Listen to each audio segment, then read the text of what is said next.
Lemas ya. Shalom. Kurang semangat sekali lagi. Shalom. Puji Tuhan. Mari kita bersama-sama mempersiapkan hati dan pikiran kita untuk menghampiri hadirat Tuhan. Sepekan telah berlalu, Tuhan memelihara pekerjaan kita. Tuhan memelihara, memberkati studi kita. Apapun yang kita kerjakan, Tuhan berkati. Dan tiba saat ini, kita mau memberikan hati dan pikiran kita hanya berfokus, hanya tertuju kepada Tuhan Yesus saja. Saya tidak mengetahui apa yang sedang jemaat pikirkan, apa yang sedang jemaat gumulkan. Tetapi pada pagi hari ini, mari kita bersama-sama datang di hadirat Tuhan. Kita mau sujud di hadapan Tuhan. Firman Tuhan mengatakan, mari datang. Semua yang berbeban berat, karena di dalam Tuhan, Dia akan memberikan kelegaan kepada kita. Kita akan memuji Tuhan, kita akan menyembah Tuhan pada pagi hari ini. Kita mau katakan sujud di altarnya.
Allah Bapa yang bertahta di dalam kerajaan surga, kembali kami datang ke hadirat-Mu Tuhan. Pada pagi hari ini, kami membawa seluruh hidup kami ke dalam tangan-Mu. Kami bersyukur Tuhan, 1 minggu boleh berlalu, Engkau memberkati setiap aktivitas yang kami lakukan. Setiap pekerjaan yang kami kerjakan, Engkau memberkati. Terima kasih Tuhan Yesus. Pada saat ini Tuhan, kami membawa hidup kami. Kami mau mempersembahkan hidup kami untuk kemuliaan Tuhan.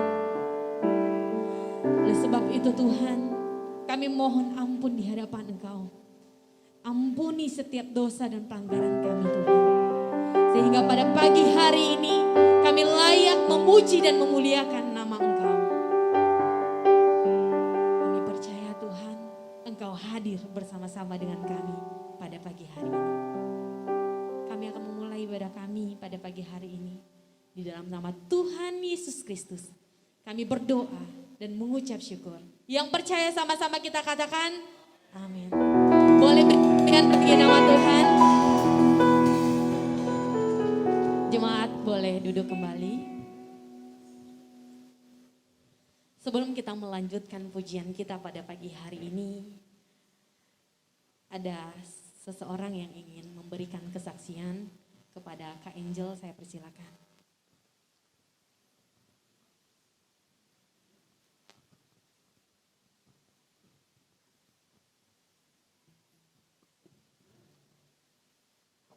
Shalom Bapak Ibu.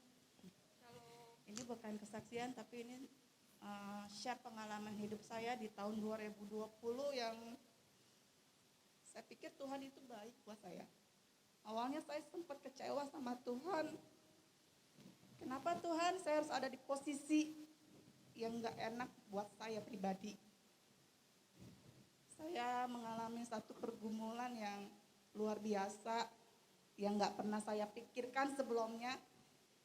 Yang gak pernah saya reka-reka, pernikahan saya harus sampai segini, abis itu kita udah pisah, enggak. Saya mau pernikahan saya dulu itu seumur hidup sampai maut yang memisahkan. Tapi tidak rencana Tuhan buat saya. Saya harus berpisah bersama suami saya karena ada satu hal yang buat saya itu gak bisa dimaafkan buat saya. Tapi perjalanan hidup saya begitu sakit kalau menurut saya, dan kalau boleh jujur saya kecewa sama Tuhan. Anak saya dibawa 2 minggu sama mantan suami saya, lalu saya gak dikasih komunikasi pada waktu itu. Saya sempat kecewa, Tuhan ini anak darah daging saya bilang gitu kan. Kok dia sebagai ayah begitu sih, saya bilang. Akhirnya saya mulai terbuka sama keluarga, saya ceritain semuanya sedetil-detilnya. Akhirnya keluarga bantu saya untuk ngomong sama mantan suami saya. Dia bilang, kalau dia mau ketemu anak, tanda tangan surat perpisahan, dia bilang. Surat cerai. Tapi keluarga saya bilang, kita ketemu dulu aja, baru kita selesaikan semua masalah. Kita ketemu, akhirnya semua kumpul keluarga di situ. Dia bilang, saya udah gak ada kecocokan lagi sama dia. Tapi sebenarnya tidak kayak begitu. Sebetulnya ada sesuatu yang biar saya dan Tuhan yang tahu. Udah gitu, saya bilang, saya gak mau. Saya gak mau cerai karena sesuai dengan firman Tuhan, apa yang dipersatukan Allah tidak bisa dipisahkan oleh manusia, kecuali maut, saya bilang. Tapi dia tetap ngotot. Akhirnya keluarga bilang, ya udah, kalau kamu masih mau ngotot, semua dosa, semua pikul salib, ya udah ditanggung sama kalian berdua, dia bilang gitu kan. Tapi anak tetap harus ikut sama ibunya, karena bagaimanapun dia adalah ibunya. Kalau mau dibagi waktu, oke, 2 minggu sama kamu, 2 minggu sama dia, selesai, dia bilang gitu kan. Akhirnya proses semua. Akhirnya saya datang ke Bapak dan Ibu Gembala yang di sono. Saya konsultasi, Pak gimana gini. Akhirnya dia ngedoain saya. Terus Bapak Gembala itu bilang, saya dikasih penglihatan sama Tuhan. Ada satu karakter kamu yang Tuhan gak suka sama kamu, yaitu kesombongan. Kamu pikir-pikir deh, kamu pernah gak kamu merasa diri kamu tuh bangga? Saya bilang iya. Saya pernah bilang gini, lu gak akan bisa lepas dari gua. Pokoknya gimana pun lu pokoknya gak akan bisa jauh-jauh dari gua. Nah itu yang Tuhan gak mau. Tuhan gak senang kalau kamu tuh mentuhankan suami kamu dibandingin Tuhan, dia bilang. Akhirnya saya coba untuk dikasih satu ayat.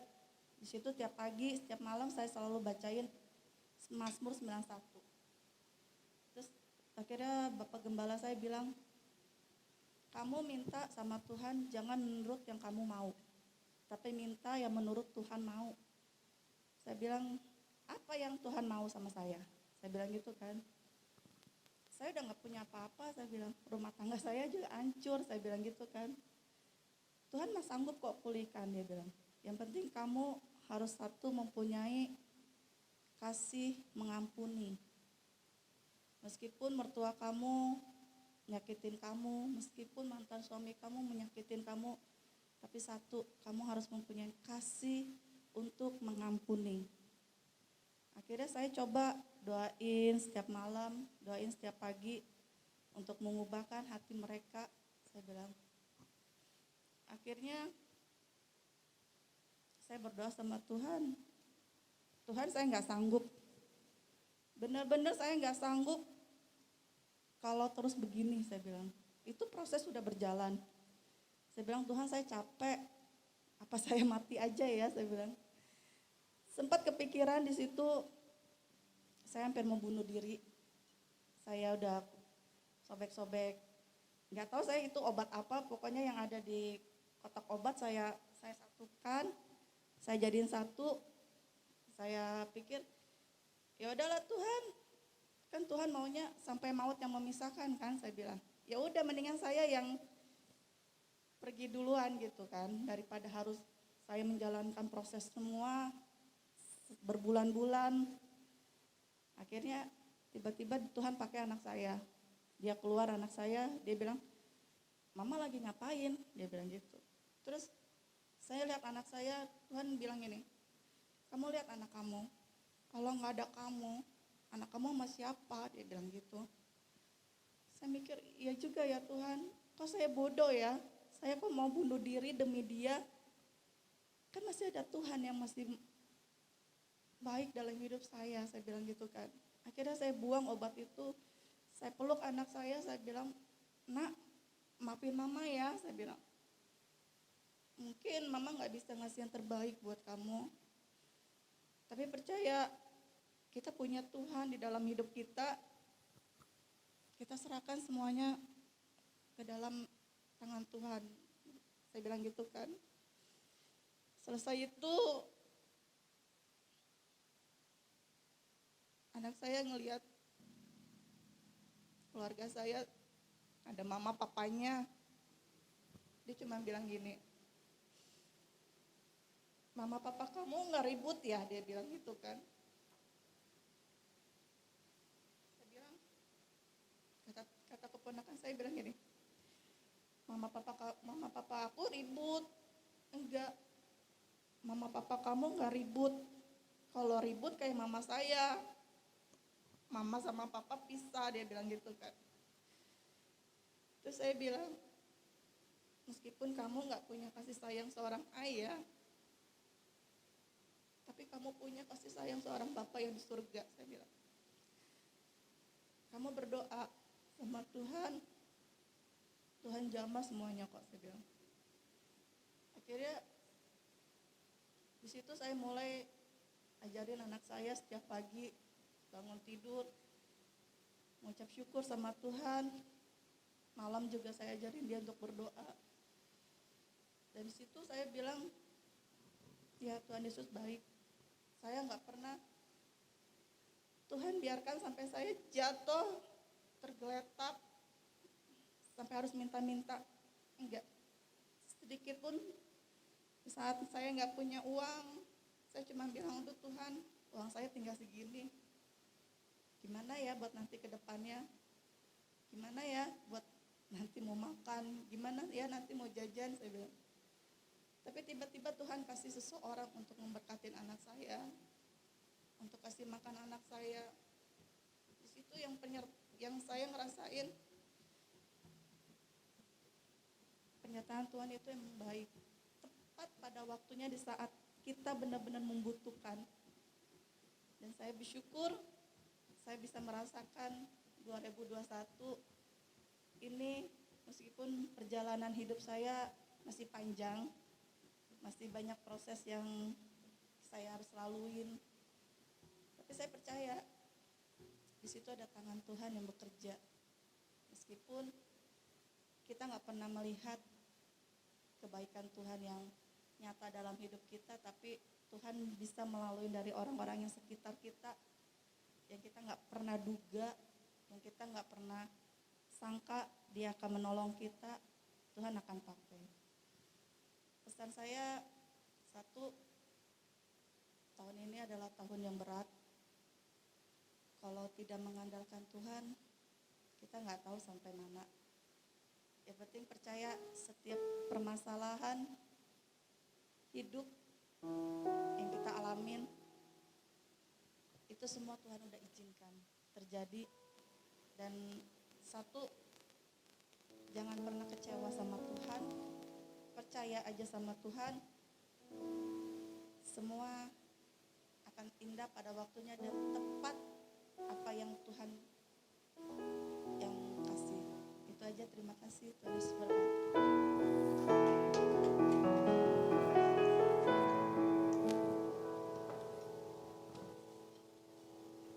Terima kasih untuk kesaksiannya. Bella dapat menguatkan kita bahwa pertolongan Tuhan tepat pada waktunya. Tiba saatnya kita bersama-sama memuji nama Tuhan pada pagi hari ini. Saya mengundang jemaat untuk bangkit berdiri. Kita merasakan kebaikan Tuhan. Kita mau mengangkat pujian, kecaplah dan lihatlah. Kita memuji nama Tuhan dengan penuh sorak-sorai.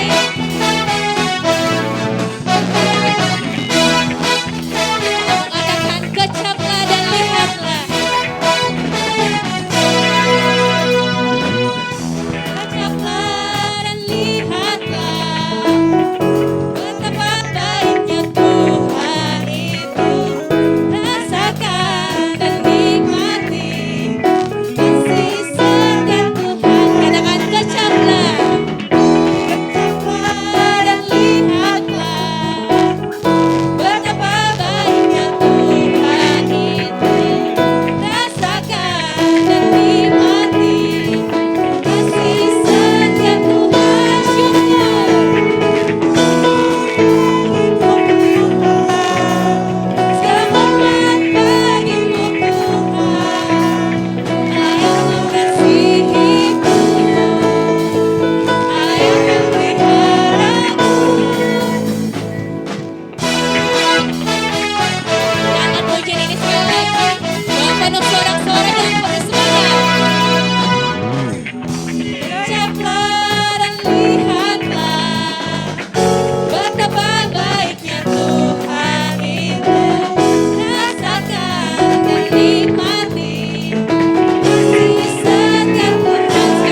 Tuhan Yesus baik, amin.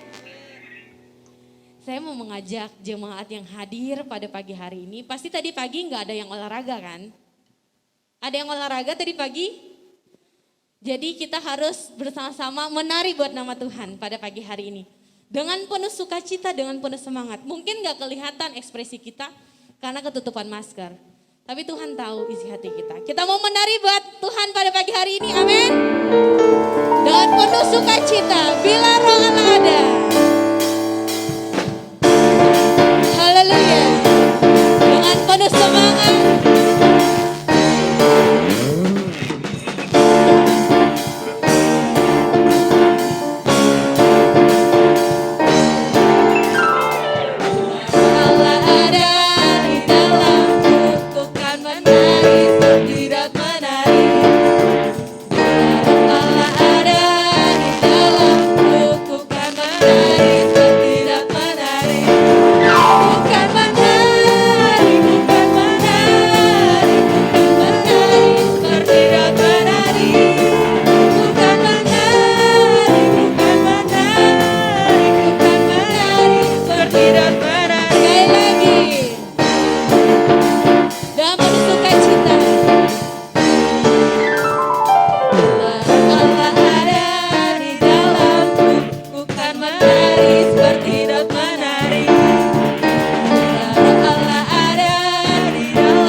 Kan tadi pujiannya, bila Roh Allah ada di dalamku, ku kan menari seperti Daud menari. Kalau Roh Allah ada di dalam hidup kita mau bersama-sama menari buat Tuhan. Jadi kita jangan malu-malu buat gerakin tangannya. Tadi kan kita mandi semua, jadi harum semua yang ada di gereja ini. Kan pujian, bila Roh Allah ada dengan penuh sukacita, semangat memuji nama Tuhan. Ikutin para singer gerakannya ya.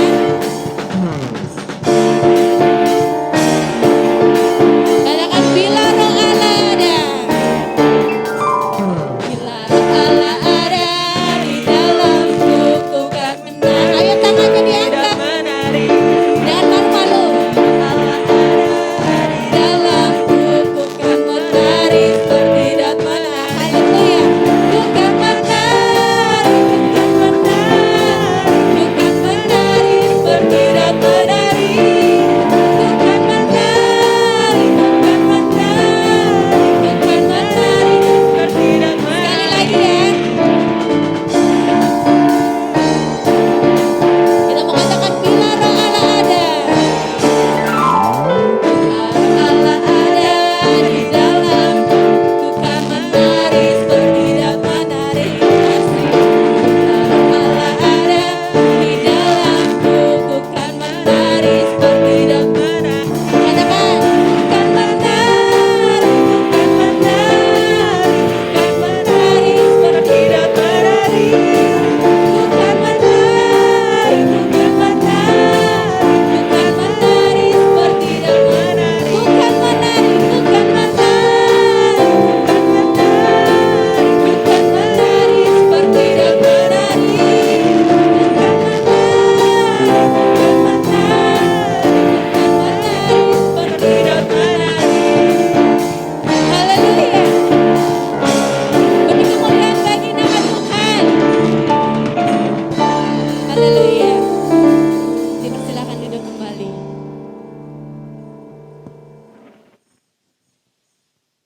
Tiba saatnya kita akan bersama-sama mempersiapkan hati dan pikiran kita untuk ditaburi oleh kebenaran firman Tuhan.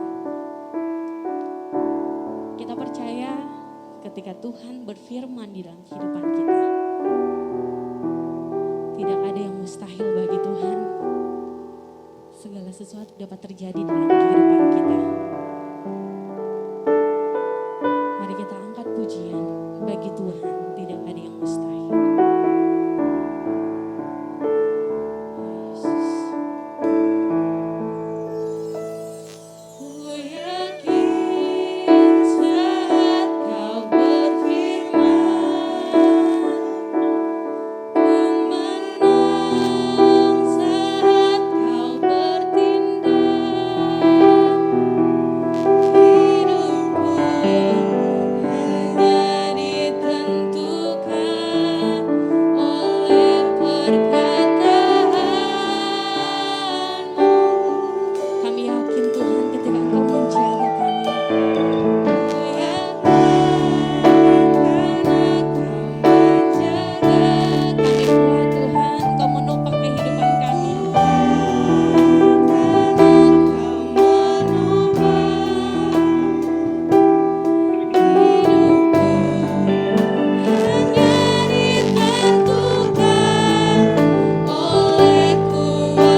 memuji Tuhan. Pagi hari ini kami sudah memuliakan Engkau. Tiba saatnya inilah Tuhan waktumu untuk Engkau berbicara kepada kami pribadi lepas pribadi. Biarlah kami Tuhan yang hadir pada saat ini Tuhan, tanpa terkecuali dari muka sampai ke belakang. Tuhan, kami berada di dalam naungan Tuhan.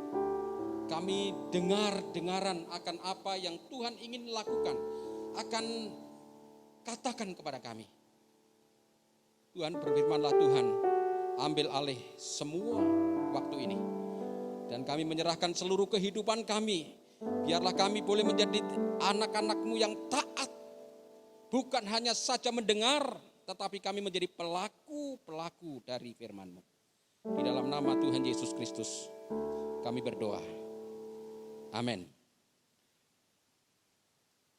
Silakan duduk kembali. Oke. Kita berduduk ya. Bapak Ibu yang dikasih Tuhan, saya ketika mempersiapkan firman Tuhan ini, saya terus merenungkan. Sebelum firman ini kami sampaikan harus memberkati saya terlebih dahulu. Itu yang pertama. Yang kedua, saya ingin dengar apa yang Tuhan ingin mau kerjakan, ingin mau berikan. Ya, firman ini kepada kita semua, terutama untuk saya dulu, karena saya mempersiapkannya. Dan saya banyak hal yang saya baca tentang buku-buku, lalu kemudian berhubungan dengan lemah lembut. Tetapi, saudara-saudara yang dikasih Tuhan, saya ada satu stuck dan mengalami kebingungan. Karena saya menilai kelemah lembutan ini adalah sesuatu yang sulit untuk dinilai bagi kita semua. Seperti apa sih orang yang lemah lembut? Lalu kemudian saya setelah pulang dari kantor, lalu kemudian di TV ada Kompas TV, itu membicarakan tentang yang rame-ramenya dibicarakan adalah berhubungan dengan Indonesia gagal untuk mengikuti All England. Pertandingan ini pertandingan yang akbar. Lalu kemudian ada wawancara di situ. Kompas TV dengan pembawa acara Rosiana Silalahi. Lalu kemudian ada 3 narasumber. Yang pertama adalah Duta Besar Indonesia untuk Inggris Raya. Yang kedua adalah Associate Asia Badminton Asia.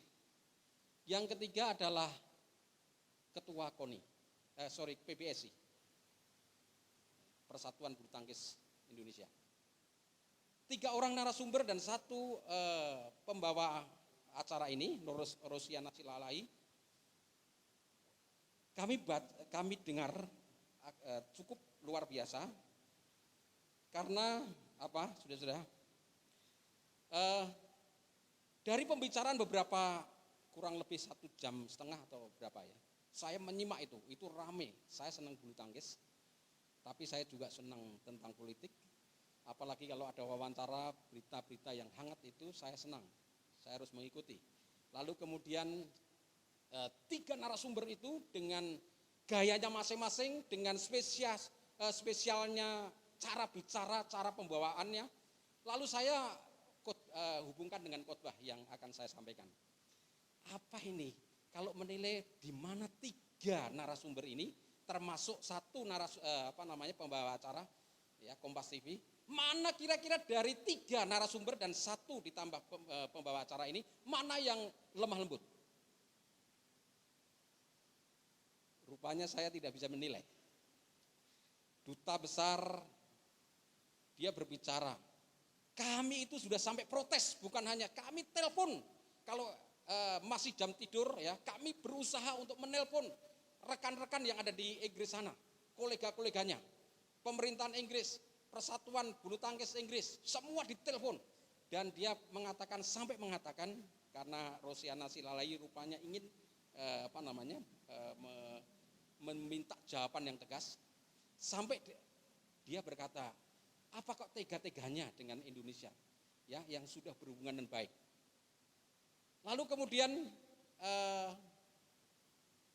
Ketua KONI dengan gayanya dan memang dia cukup sangat kompeten dalam bidangnya. Dia sangat sekali marah dengan keadaan ini. Lalu kemudian Ketua Asia Badminton yang orang Indonesia, dia mengatakan kalau ini semua tidak ada cara, saya ingin lebih baik daripada 10 hari di Inggris. Ya, seperti Marcus Kelvin, Gideon itu hanya dilihatkan di video-video dia lagi main dengan pakai seragam, lalu kemudian main-main dengan raket ini. Saudara-saudara yang dikasih Tuhan, siapa kira-kira dari 3 narasumber ini yang lemah lembut?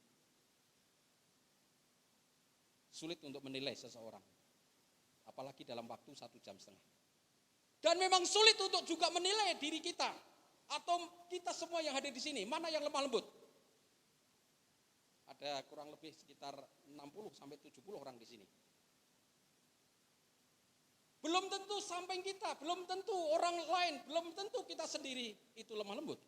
Dan apa ukurannya lemah lembut?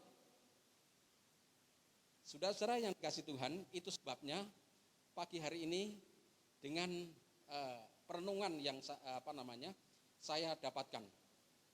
Saya mau belajar kepada Musa. Musa juga orang yang lemah lembut. Tidak ada orang yang lembut hatinya di dunia ini kecuali Musa. Tetapi Musa juga pernah marah. Saya juga belajar tentang tokoh-tokoh Alkitab, tokoh-tokoh gereja. Mana yang lemah lembut? Rupanya setelah saya pelajari itu, ya, saya senang dan saya mengambil kita kembali kepada siapa Yesus. Oleh sebab itu mari kita buka Matius pasal yang ke-11 ayat 29. Matius pasal yang ke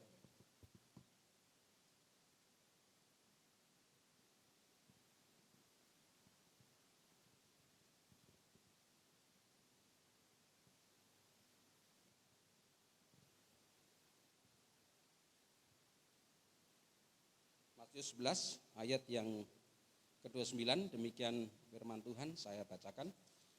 Di situ sudah ada juga.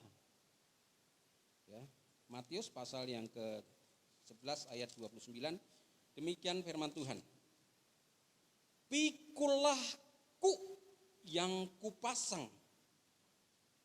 Ya, pikulahku yang kupasang dan belajarlah padaku karena aku lemah lembut dan rendah hati, dan jiwamu akan mendapat ketenangan.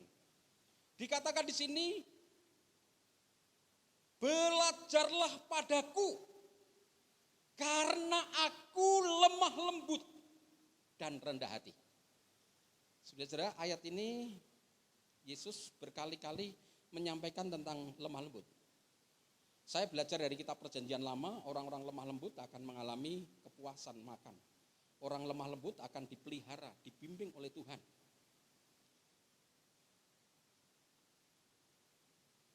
Yesus pada Matius pasal yang ke-5, di situ ada Matius pasal yang ke-5. Matius pasal ke-5 ayat yang ke-5 itu khotbah Yesus. Itu khotbah Yesus pada waktu berkhotbah ada di Matius pasal 5. Berbahagialah orang yang lembut hatinya karena mereka akan mewarisi bumi. 2 ayat ini adalah perkataan Yesus. Ketika Yesus berkhotbah, dia berkata, berbahagialah orang yang lemah lembut karena akan mewarisi bumi. Lalu di dalam Matius pasal yang ke-11 ayat 29, belajarlah dariku. Belajarlah bahwa aku lemah lembut. Belajar dari Yesus bahwa dia adalah lemah lembut. Saudara-saudara yang dikasih Tuhan,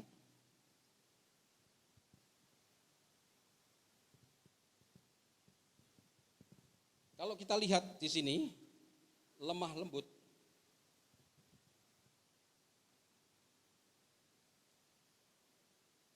itu berasal dari kata praotes, atau kemarin kita Pendeta Agus mengatakan praos.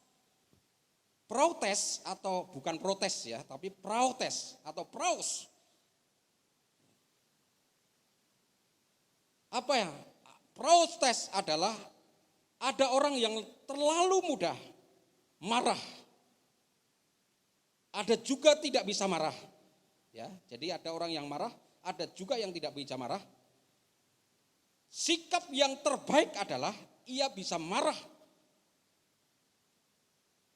pada saat, ya, dia bisa marah pada saatnya dengan cara dan dengan benar. Ini adalah sikap praotes atau praos. Jadi orang yang tidak bisa marah sama orang yang cepat marah. Jadi di tengah-tengahnya adalah marah pada waktu saat yang tepat, itu praos. Itu lemah lembut. Protes adalah juga dikatakan di sini kalau belajar tentang emosional, ya, berarti orang yang praos, orang yang lemah lembut itu tidak bisa dibacak emosinya. Ya. Bapak Ibu, saya belajar tentang pembajakan emosi. Bukan hanya yang jahat ya, pembajakan itu, tapi emosi kita ya tiap-tiap hari bisa dibajak. Orang tua melihat anaknya malas, lalu kemudian saat itu langsung tinggi emosinya, itu dibajak emosinya. Pada waktu kita ada sesuatu yang kurang menyenangkan hati, lalu emosi kita meluap, itu namanya dibajak emosinya. Nah, orang yang protes, orang yang praos tidak bisa dibajak, tidak mudah dibajak. Artinya sekali-sekali bisa, tetapi tidak mudah dibajak. Yang ketiga, kata protes atau praos itu adalah dipakai untuk seekor kuda liar yang dijinakkan.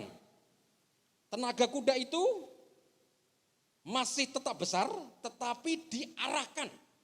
Ya, itu praos, itu protes. Jadi sebetulnya ada banyak tentang kata-kata lemah lembut ini, apa artinya. Kita kemarin sudah mendengar itu. Ya. Tetapi dalam Alkitab secara keseluruhan, itu memberikan penilaian bahwa arti lemah lembut itu yang pertama adalah tunduk kepada Tuhan. Jadi orang-orang yang lemah lembut adalah orang-orang yang tunduk kepada Tuhan. Yang kedua adalah mudah dibentuk dan diajar. Ini kemarin juga Pendeta Agus sudah menyampaikan. Dan juga mau menghargai pendapat orang lain. Arti lemah lembut dalam Alkitab.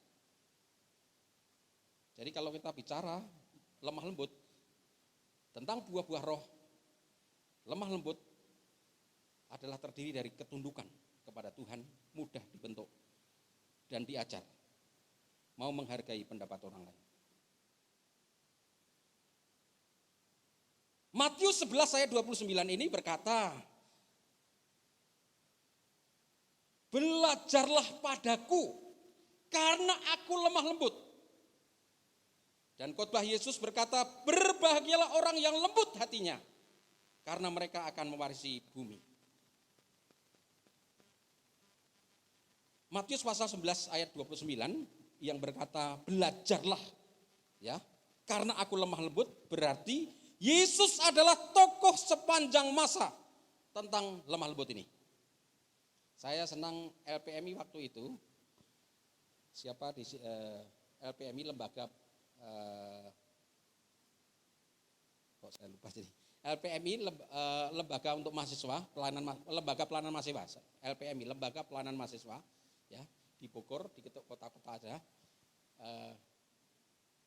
Dia memberi judul film itu tentang Yesus itu apa.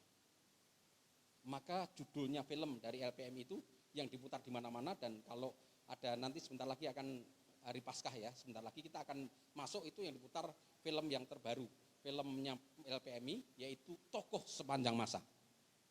Yesus adalah lemah lembut, dia adalah sebagai tokoh sepanjang masa dan tidak akan berakhir dari awal sampai akhir, karena dia Alfa dan Omega. Maka tokoh sepanjang masa, tepat sekali. Orang-orang yang lemah lembut, orang biasa, bisa sekali-sekali kita jatuh.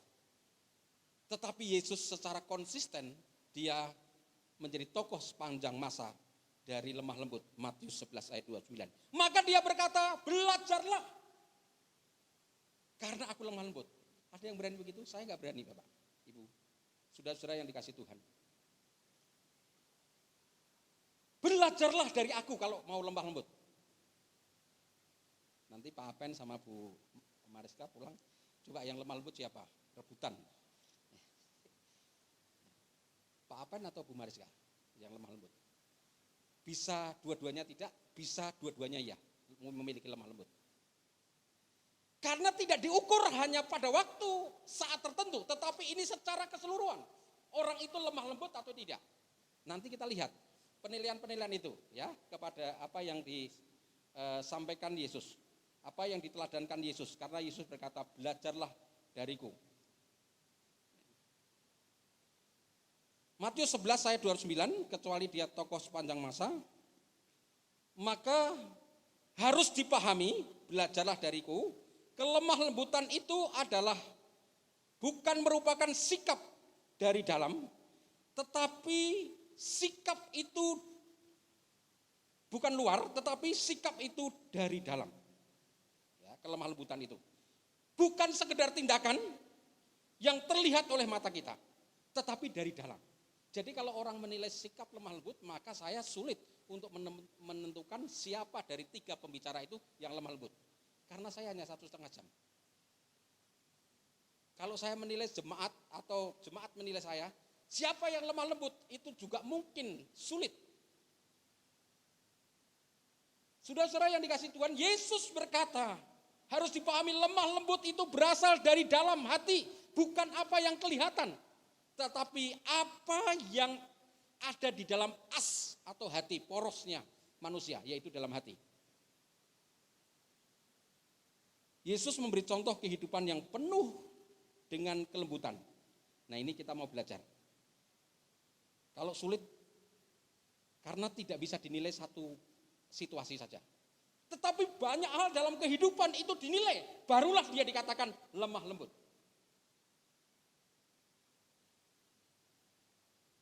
Lemah lembut berarti bersedia menerima keterbatasan dan kesulitan yang ada tanpa melampiaskan kejengkelan kita terhadap orang lain. Itu berarti menunjukkan rasa syukur atas perlakuan sesederhana apapun yang kita terima dan menoleransi mereka yang tidak memperlakukan kita dengan baik. Itu berarti sabar terhadap orang yang menyusahkan. Itu bagian dari lemah lembut. Bagian dari apa yang Tuhan minta belajar dari Tuhan. Belajar dari Yesus sendiri. Apa sih kita mau belajar apa? Next. Pertama, orang lemah lembut itu, Yesus mau belajarlah dariku. Itu adalah kepekaan dan kepedulian Yesus. Itu kita harus belajar. Yang pertama adalah pelayanan Yesus didasari dengan belas kasihan. Tidak ada pelayanan Yesus yang dia hanya melayani tidak melibatkan hatinya. Coba ini nanti yang salaman, atau tidak boleh salaman ya. Yang begini-begini itu melibatkan hati atau pura-pura aja. Ya, itu kalau pura-pura, ya next itu ya, yang pertama. Yang pertama itu adalah pelayanan Yesus didasari dengan belas kasihan, ya dari hati. Orang berbelas kasihan itu harus ada nyata, tindakan nyata. Jadi kalau kita ada lewat lewat di pinggir jalan, lalu kemudian ada orang yang cacat, lalu kemudian minta-minta, kita tidak memberi, tapi kita hanya, waduh kasihan ya, itu berarti kasihan palsu. Tetapi Yesus didasarkan belas kasihan, melibatkan hati, melibatkan yang dari dalam sepenuhnya. Kalau orang mau berdosa kepada orang, sepenuhnya ada di situ. Kalau kita mau menolong seseorang, kita mau mendoakan seseorang, kita full, totalitas di dalam hidup kita. Kepedulian itulah yang Yesus minta supaya kita mencontoh untuk menjadi seorang yang lemah lembut.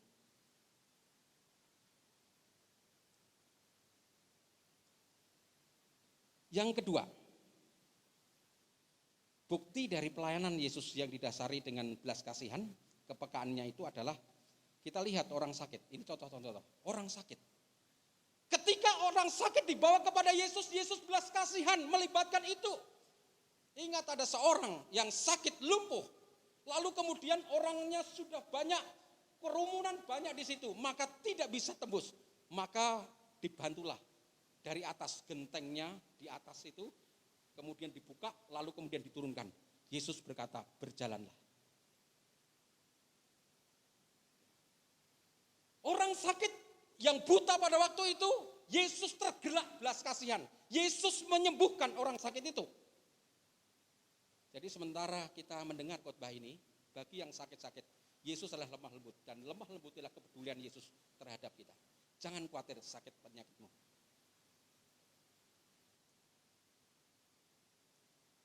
Jadi kelemah lembutan adalah kepekaan, kepedulian terhadap sesama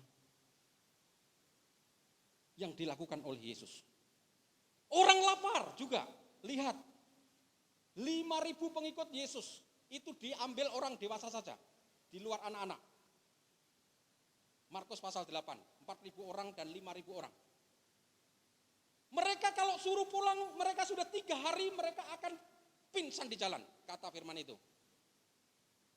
Lalu bagaimana Yesus tergerak, Yesus peduli orang yang lapar. Jadi sementara bicara lemah lembut, bicara juga tentang orang-orang yang lapar.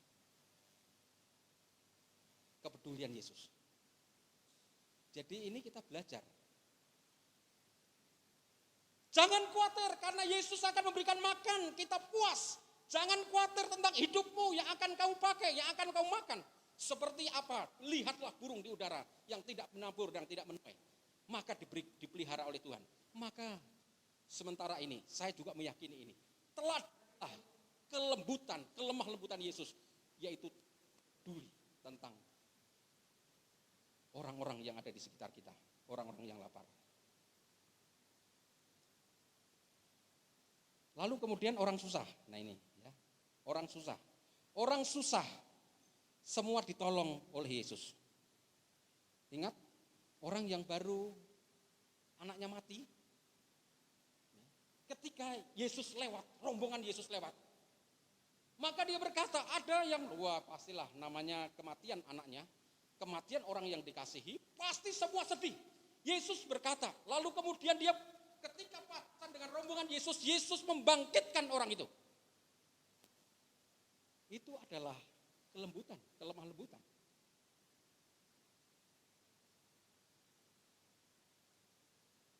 Belajar dari Yesus apa kepekaan ini? Next, yang ketiga adalah orang berdosa diampuni. Nah ini kabar baik semua. Jadi kalau kita belajar dari Yesus orang yang lemah lembut, maka Yesus juga menyerahkan dirinya.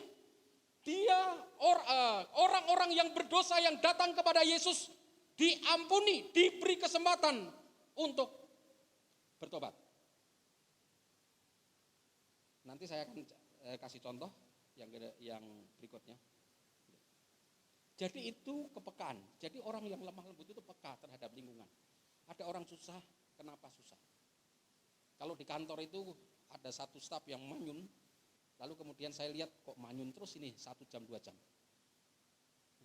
Lalu kemudian saya lihat apakah dia memiliki masalah di dalam keluarga. Lalu saya ingin doakan. Sebelum didoakan dia baru ngomong, dia nangis dulu. Ada masalah. Ada kepekaan. Ada orang-orang di sekitar kita yang lapar, yang sakit. Kalau kita mempedulikan seperti Yesus maunya belajar supaya kita lemah lembut. Yang berikutnya adalah ketegasan dan keberanian Yesus. Jadi ketika saya menyiapkan khotbah ini, terus Tuhan apa yang mau? Apa yang belajar dari Yesus yang lemah lembut itu? Yang berikutnya adalah ketegasan dan keberanian Yesus. Apa yang kita mau teladani? Apa yang kita belajar dari dia? Seorang yang lemah lembut. Ketika mau ditangkap, dia berkata, nah ini keberaniannya. Siapakah yang kau cari di Taman Getsemani? Siapakah yang kau cari? Maka Yesus berkata, akulah yang kau cari. Karena dia menunjuk Yesus dari Nazaret. Akulah yang kau cari. Sudah bisa menghadapi ini? Kayak Ahok ya, ini sangat memberkati kita. Dia memang sangat luar biasa. Keberaniannya, ketegasannya. Mungkin dia dalam hal itu lemah lembut. Tapi lihat yang lain, apakah dia lemah lembut? Ketegasan Yesus ketika mau ditangkap, siapakah yang kau cari? Akulah yang kau cari, dihadapi dengan berani. Di sini orang yang paling bertanggung jawab adalah Gembala Sidang, Pak Dania. Tentunya kita semua juga bertanggung jawab atas gereja ini. Kalau gereja ini dirusak orang, kitalah orang yang bertanggung jawab. Kalau di sini didatangi orang-orang yang diontrok dan lain sebagainya, kitalah orang yang akan di depan. Jadi lemah lembut itu berarti kita juga tegas, bukan tanda kelemahan. Harus berani di depan. Karena pada waktunya, bukan terus sok di depan terus ya. Artinya adalah ketegasan pada waktu kita di depan. Yang berikutnya adalah kemarahan Yesus ketika bait Allah dibuat jualan. Nah ini. Kemarahan Yesus ketika bait Allah dibuat jualan, maka dia sampai fisiknya turun tangan. Apa? Dia marah besar. Burung-burung yang ada di situ, binatang-binatang semua dikeluarin dari kandang. Burung-burung dilepaskan. Orang yang jualan-jualan di situ semua ditumpahin oleh Yesus. Yesus secara fisik. Jadi memang kalau menegakkan satu prinsip kita harus berani juga. Kemarahan Yesus. Karena Yesus berkata, pedagang-pedagang semua diusir. Karena dia marah, karena apa? Gereja atau bait Allah tempat untuk menyembah Tuhan dan berdoa. Tetapi pada waktu itu, tempat itu dibuat pasar. Yang tidak semestinya. Saudara, yang berikutnya adalah waktu Yesus mengecam orang Farisi. Saya baca dia mengecam orang Farisi itu, saya print out, itu ada 3 lembar. Celakalah orang Farisi itu. Kamu seperti kuburan. Nah, itu salah satunya. Jadi ketika orang yang lemah lembut bisa mengecam juga hal-hal yang pada waktu itu orang-orang Farisi, imam-imam. Dia katakan, lihatlah hidupmu. Kamu seperti kuburan yang dilabur, dicat bagus di depannya. Tetapi di dalamnya tulang belulang.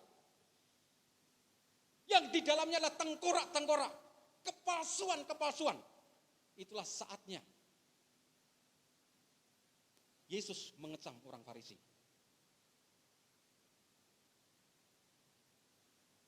William Barclay berkata begini, lemah lembut bukan hanya sekedar sabar, tetapi juga harus memiliki kemarahan Tuhan. Nah ini orang lemah lembut. Jadi orang lemah lembut adalah orang yang bukan hanya sekedar sabar, tetapi memiliki kemarahan Tuhan pada waktunya, yang pada saat tepat. Bukan sekedar self control, tetapi juga good control. Jadi ingat, kalau ini betul-betul marah seperti Yesus, itu dipertanggungjawabkan. Jangan menjadi temperamental. Semua anak dimarahin, apa buat apa semua marah. Lalu kemudian anak itu sampai pusing 7 keliling, tidak mau di rumah. Jangan marah-marah atas atau dengan atasan bawahan, marah-marah dengan bawahan, akhirnya bawahannya semua mengundurkan diri. Tapi marah yang tepat, karena kecuali orang yang lemah lembut itu self kontrolnya, kontrol pribadi, pengendalian diri, itu juga akan good control. Bagaimana memilih pada waktu kemarahan dia mengontrol dengan baik. Saya pada waktu anak saya Rio, ya, dia marah, saya marah karena dia mau sekolah. Maka apapun, seperti saya marah meluap-luap, tetapi saya harus kontrol, saya tidak boleh melukai anak saya. Saya harus kuat kontrolnya. Itu marah yang baik. Kalau dia saya hantam, maka saya pilih yang ini orang lemah lembut. Jadi orang yang lemah lembut itu jangan anaknya begitu di teman saya sampai sekarang itu karena dulu sering ditempeleng ininya, plak gitu. Dia baru kuliah sama saya, tiba-tiba langsung jungkir begitu. Tak kira ada kesurupan. Wah, tak kira ada apa-apa. Dan saya takut karena dia pegang setir mobil. Itu bahaya kalau dia tiba-tiba ini bisa jalan tol repot. Maka orang yang lemah lembut self kontrolnya itu bagus, good control. Ya, bapak-bapak, ibu-ibu yang dengan anaknya atau siapa saja, ya, kita harus kontrol, self kontrol. Itu adalah orang yang lemah lembut. Artinya kita bisa marah, artinya kemarahan Tuhan. Bukan hanya sekedar sabar, tetapi kemarahan Tuhan yang dikontrol dan mengendalikan diri. Kelemah lembutan adalah sebuah sikap yang lembut, tenang, tidak berpura-pura, dan dapat mengendalikan keinginan. Karena itu kelemah lembutan tidak boleh disalahartikan sebagai kelemahan dan tidak adanya kekuatan. Justru kelemah lembutan itu adalah satu kebaikan, tanda kekuatan. Sekarang kita mau lihat, mau terakhir, ya, ini jawaban Yesus.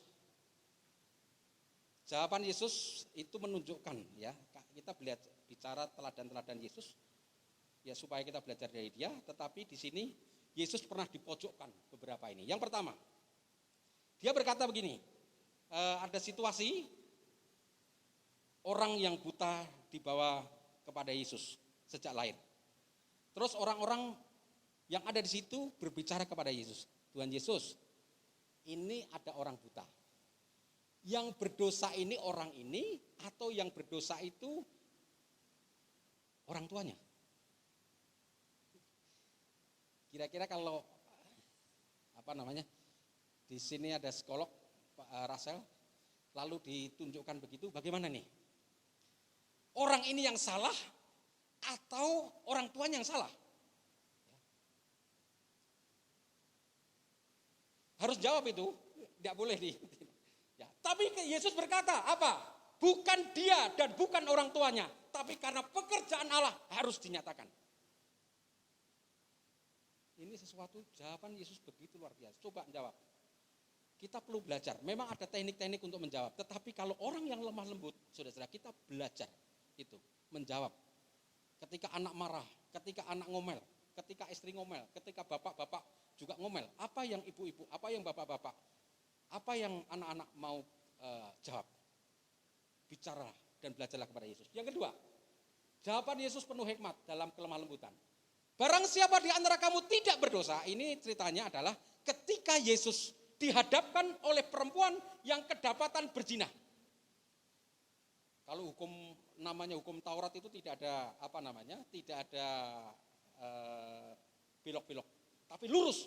Orang yang salah dihukum seperti apa kata Taurat, yaitu adalah setiap orang yang kedapatan berzina maka dilempari batu. Hukum Musa, hukum Taurat begitu, sampai mati. Wah, ini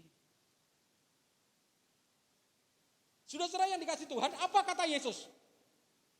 Yesus ingin dipojokkan. Sekarang guru, Yesus, Ini kedapatan berzina, ini perempuan ini. Coba sekarang kamu mau apakan? Yesus kalau menjawab ini susah ketika harus, kalau seandainya Yesus seperti kita. Tapi dia Allah, penuh dengan hikmat. Apa jawabnya? Ketika didesak-desak tidak menjawab juga. Malah dia menulis. Karena Yesus sebetulnya mau dipojokkan. Saya teringat, saya belajar banyak dengan senior-senior. Gembala-gembala sidang, orang-orang tua yang waktu itu sedang rapat, maka orang-orang yang di atas saya, dia sedang panas hati.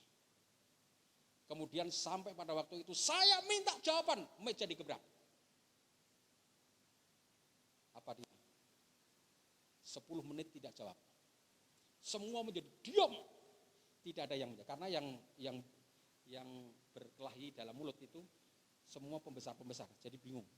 Semua diam. Ketika dia bicara dengan hikmat Tuhan, dia hanya ditanya, mau bersedia lagi itu enggak? Untuk menjadi pengurus. Lalu kemudian selama 5-10 menit keadaan tenang dan hikmat Tuhan pada pendeta itu. Dia berkata, kalau saya masih dibutuhkan, saya siap. Semua tenang, semua damai. Itu sebabnya saudara-saudara, orang yang lemah lembut, hikmat Tuhan, seperti Yesus ketika dia dipojokkan, dia tidak mau memojokkan. Ketika orang itu dihukum seharusnya, tidak mau menghukum. Diberikan kesempatan. Dia berkata, orang ini harus dilempari batu. Yesus berkata, aku tidak akan. Apakah ada yang melempari batu? Yesus menjawab, orang yang tidak berdosa pertama kali, hendaklah melempar batu. Saya malu juga ini kalau seandainya Tuhan Yesus pada waktu itu situasi itu saya orang pertama kali keluar. Karena saya berdosa. Diikutin oleh semua, pasti itu. Lalu tinggal Yesus dengan perempuan itu. Ada yang melempari enggak? Tidak ada guru. Aku pun tidak akan melempari kamu. Tapi sekarang pergilah dan janganlah berbuat dosa lagi. Janganlah ulangi lagi. Itu yang penting. Nah, orang-orang yang lemah lembut memiliki itu. Next.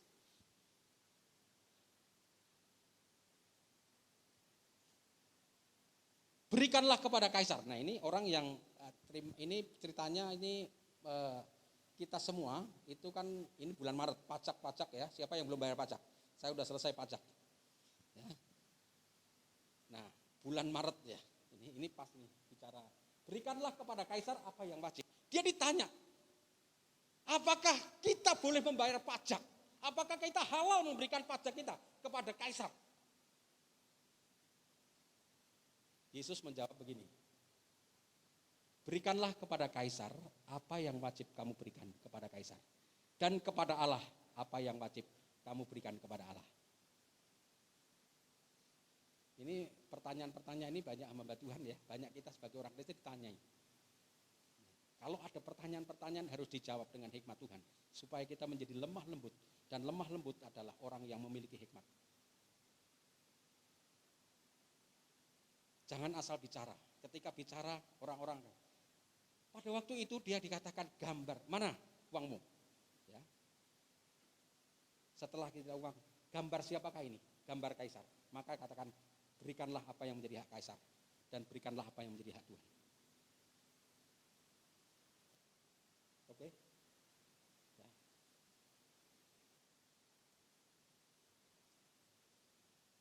Kesimpulannya, ya, kesimpulan. Yang pertama, orang yang lemah lembut adalah orang yang selalu marah pada waktunya, yang tepat dan tidak pernah marah pada waktu yang salah. Jadi lemah lembut bukan berarti orang yang tidak bisa marah, tetapi ia marah pada waktu dan tempat yang tepat. Itu yang pertama. Yang kedua, kesimpulan yang kedua. Orang yang lemah lembut adalah orang yang memiliki sikap apa? Sikap tanggap dan sabar. Dan perasaan yang terkendalikan. Karena ia menyadari tentang siapa dirinya, tentang siapa hidupnya.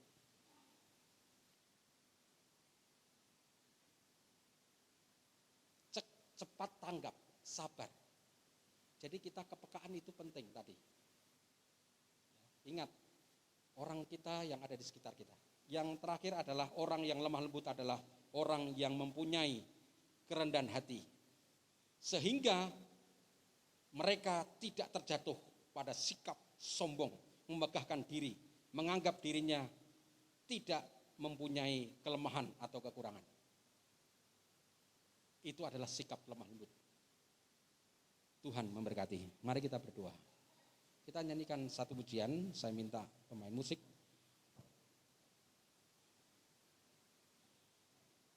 Kita renungkan, lemah lembut. Ini sudah mau terakhir bulan ini. Karena kita tinggal 1 minggu lagi, kita akan belajar tentang lemah lembut. Tetapi belajar, kita harus menjadi pelaku. Bukan hanya sekedar belajar. Bagaikan bejana. Kita nyanyikan pujian ini.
Seusai kami mendapat sapaan firman-Mu yang kembali mengajari kami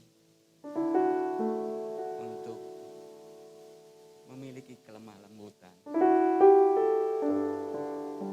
Kiranya sabdamu yang telah kami dengar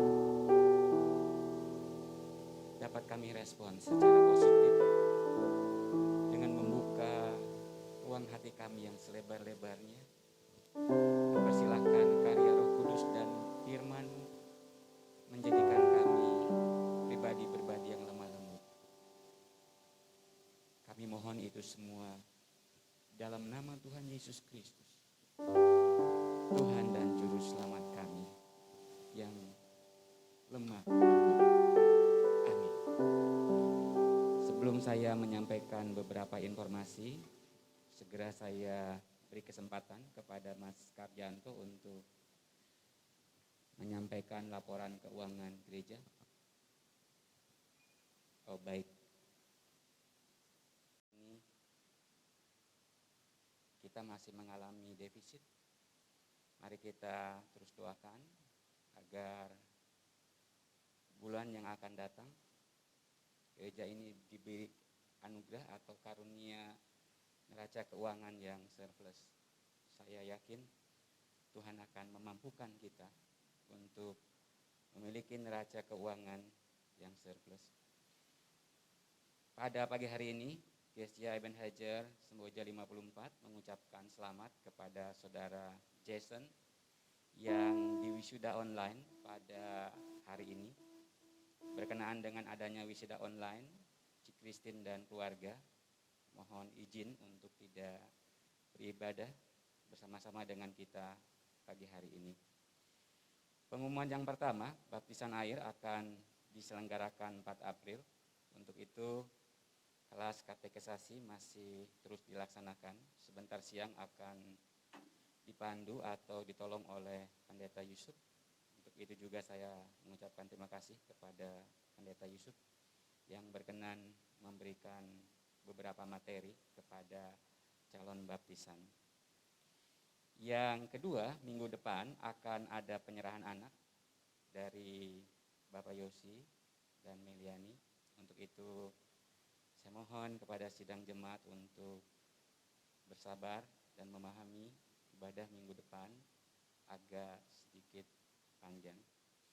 Pengumuman yang ketiga, sebagaimana saya informasikan, mulai 4 April kita akan melaksanakan ibadah sore pukul 16. Bapak Ibu bisa mendaftar kepada Saudari Devi dengan memberi penjelasan setelah nama, pagi, atau sore. Dia akan memiliki kesepakatan kita untuk pertama kali kuotanya 60 yang pagi.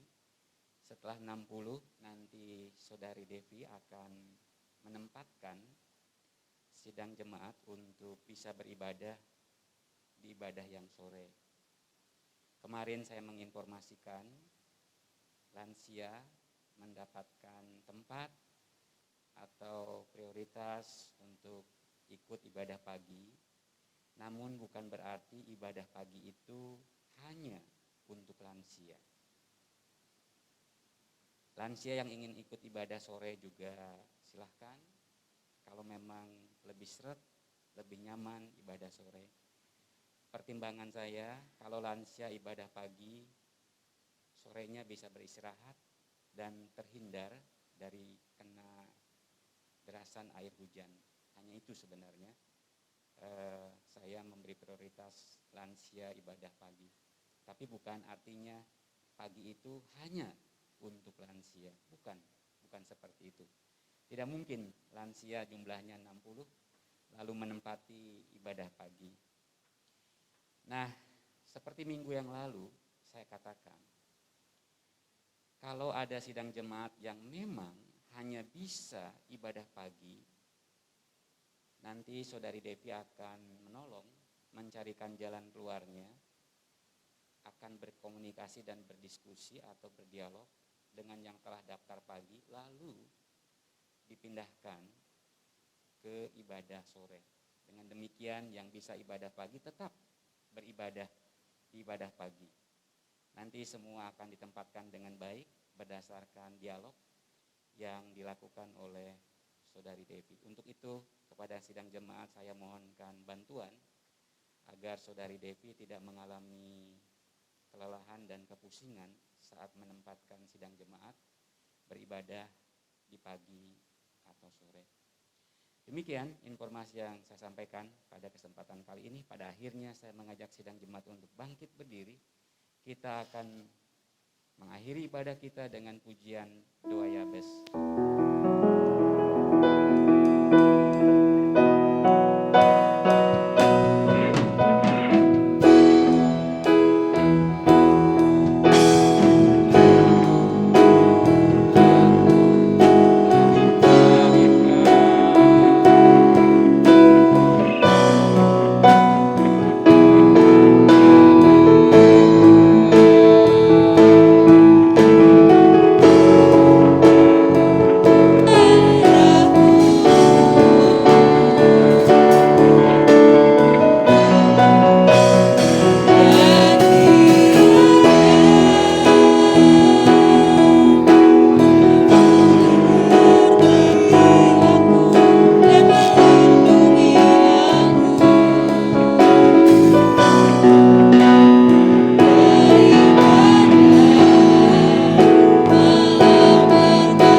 Inilah doa kami Tuhan, agar kami terhindar dari segala malapetaka, terhindar dari segala mara bahaya beserta penyakit, karena perlindungan dan naungan yang Kau berikan kepada kami, anak-anak-Mu Tuhan.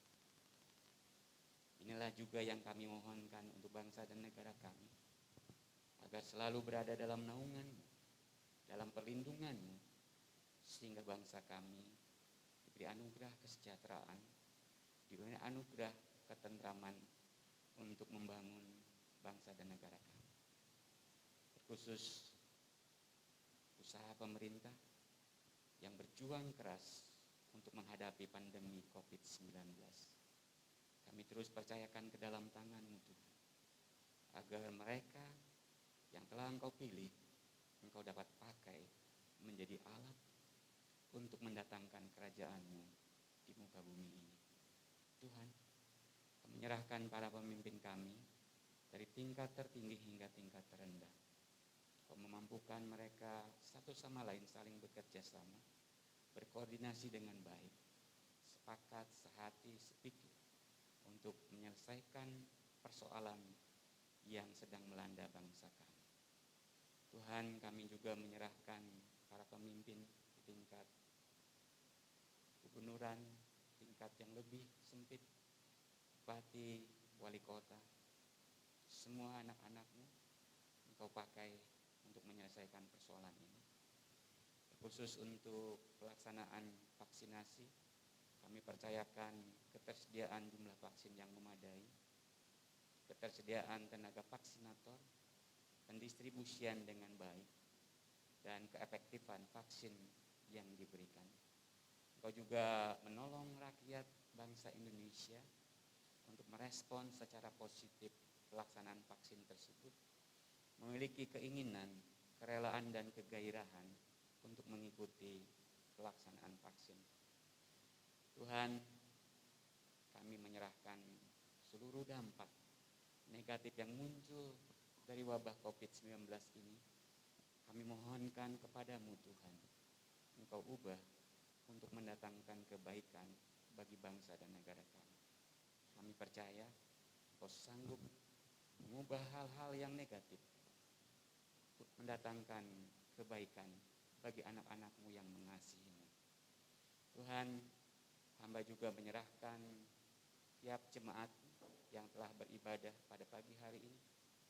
Engkau menolong mereka bisa tiba dengan baik, terluput dari segala mara bahaya dan penyakit, khususnya COVID-19. Hamba menyerahkan tiap keluarga di tempat ini, anak-anaknya, Engkau memberkati rumah tangga mereka. Engkau memberkati kehidupan ekonomi mereka. Engkau memberkati usaha mereka, pekerjaan mereka. Dan bagi anak-anak-Mu yang masih berada dalam status mahasiswa, Engkau memberkati studi mereka, sehingga mereka berhasil dengan baik.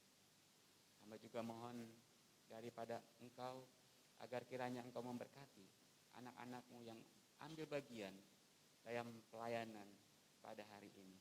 Baik pemberita firman-Mu, WL Singer, para pemain musik, yang menorong LCD Aser, seluruh anak-anak-Mu yang ambil bagian pelayanan pada hari ini. Hamba juga memohon kepada-Mu Tuhan, agar di bulan-bulan yang akan datang, kiranya gereja ini beroleh kasih karunia, memiliki neraca keuangan yang surplus, karena Engkau memberkati gereja-Mu melalui kehadiran anak-anak-Mu di tempat ini. Kiranya Engkau memberikan hati yang rela memberi. Tuhan, kami percaya hal tersebut. Hamba juga mendoakan perencanaan untuk pemasangan atau pembuatan balkon ke dalam tangan-Mu. Hamba percayakan panitia yang telah Engkau pilih, Engkau memakai mereka sehingga mereka dapat memasang balkon dengan tahapan yang tepat, dengan strategi yang tepat, sesuai dengan kehendak-Mu. Untuk itu juga hamba percayakan dananya, agar pada waktu kami membuat balkon tersebut, dananya sudah tersiap, sudah tersedia. Di dalam nama Tuhan Yesus, hamba mohonkan seluruh permohonan tersebut.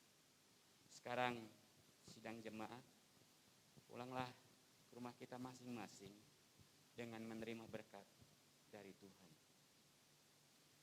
Tuhan memberkati engkau dan melindungi engkau. Tuhan menyinari engkau dengan wajah-Nya dan memberi engkau kasih karunia. Tuhan menghadapkan wajah-Nya kepadamu dan memberi engkau damai sejahtera. Kasih karunia dari Tuhan Yesus Kristus dan kasih sayang dari Allah Bapa serta persekutuan dengan Roh Kudus menyertai kita dari hari ini hingga Tuhan Yesus datang kembali. Amin.